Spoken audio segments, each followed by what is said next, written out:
ধর্ষণের এই টেন্ডেন্সিটা যেন মানে বাড়তে আর না দেওয়া যায়। বাসা থেকে মা বোন বের হওয়াটা এখন হয়ে গেছে মুশকিল। নিরাপত্তা ছাড়া এই মুহূর্তে বের হওয়া মানেই নিজের জীবনকে শেষ করা।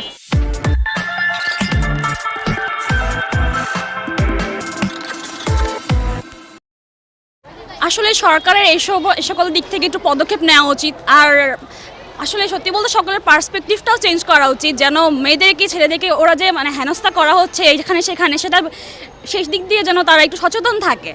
আর অবশ্যই চাইবো যে টেন্ডেন্সিটা যেন মানে বাড়তে আর না দেওয়া যায়, সেদিক দিয়ে সরকারকে ইভেন আইন শৃঙ্খলা রক্ষাকারী বাহিনী সবাইকে একটু সচেতন হতে হবে। এমনভাবে একটা মানে প্রতীকী অর্থে তাদেরকে মানে বিচার করতে হবে যেন আরও যেন না হয়, আর আগামী দিনের জন্য এগুলোর প্রতি তারা যেন না আগাতে পারে, টেন্ডেন্সি যেন একদম কমে যায়। আমরা সেটাই চাচ্ছি আর কি। রাস্তাঘাট বাস যেখানে সেখানে মেয়েদেরকে হচ্ছে, একটা মেয়ে রাস্তা থেকে বের হচ্ছে বাসা থেকে এটা নিয়ে যে আমি রাস্তায় সেফলিভাবে যেতে পারবো কিনা, এটা এখন ওদের চিন্তাই হচ্ছে। এটা বাসা থেকে মা বোন বের হওয়াটা এখন হয়ে গেছে মুশকিল। একটা চলন্ত বাসে সে কি মানে সে মনে কি নিয়ে উঠছে যে আমি একটা সেফলি একটা জায়গায় যাব, সেই বাসে তাকে তখন হয়েছে, এটা নিয়ে পদক্ষেপ কোনো কিছু না হয়নি। তাদের জামিন দেওয়া হয়েছে।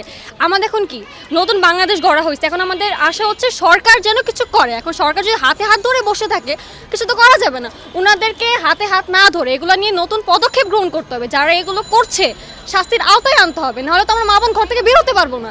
প্রতিটা ঘরে মা বোন আছে, আমরা একটা মহিলা ক্যাম্পাস থাকি, আমাদেরও বাইরে কোনো রকম ঝামেলা হতে পারে, আমাদের সবাইকে সাথে থাকতে হবে, পদক্ষেপ নিতে হবে। এবার আমার কথা হচ্ছে আমাদের সকলের চাওয়া হচ্ছে সরকারকে কোনো পদক্ষেপ গ্রহণ করা।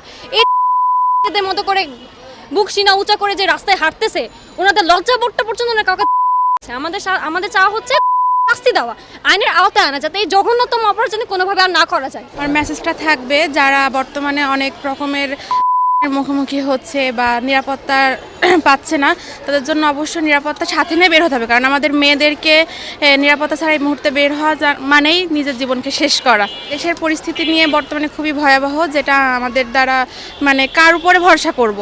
তো দেশের কোন মানুষের উপর ভরসা করার মতো মানুষ নাই, সেটার জন্যই নিজের সেফটি নিজেকেই নিতে হবে। মৃত্যুদণ্ড অবশ্যই চাই, কারণ একটা মেয়েকে যখন করা হয় ওই মেয়েটার জীবনটা পুরো নষ্ট হয়ে যায়। কারণ সমাজ তাকে ভালো চোখে দেখে না, কোনোভাবেই দেখে না। বেঁচে থাকি ঠিকই, কিন্তু ও মরার মতো আর কি বেঁচে থাকে, জীবন্ত লাশ। অবশ্যই চাবো যে মৃত্যুদণ্ড হোক, এটাই আমার কি চাওয়া, যে সর্বোচ্চ শাস্তি যেন মৃত্যুদণ্ডই হয়, তাছাড়া আর কোনো কিছু না হয়। সরকারকে বলবো নারীর নিরাপত্তার জন্য কঠোর পদক্ষেপ নেওয়া হোক। কারণ আমরা কোনো না কোনোভাবে এই যে ট্রান্সপোর্ট হোক, আমার বাসায় কাছে, তাও আমার বাবা আমাকে মানে সেফ ফিল করে না। আমি রিক্সা দিয়ে আসতেছি, সব কিছুই করতেছি, বাট আমার বাবা সেফ ফিল করতেছে না যে তোমাকে আমি দিয়ে আসবো। আমার ভাইরা বলে তোমাকে আমি দিয়ে আসবো, কেন? আমার বাবা কেন এটা বলবে? যেখানে আমরা একটা স্বাধীন রাষ্ট্রে বসবাস করতেছি, আমরা মেয়ে হিসেবে কেন এটা বাবা বা ভাইদেরকে বলবো যে আমাদেরকে দিয়ে আসো? তো এটাই বলবো।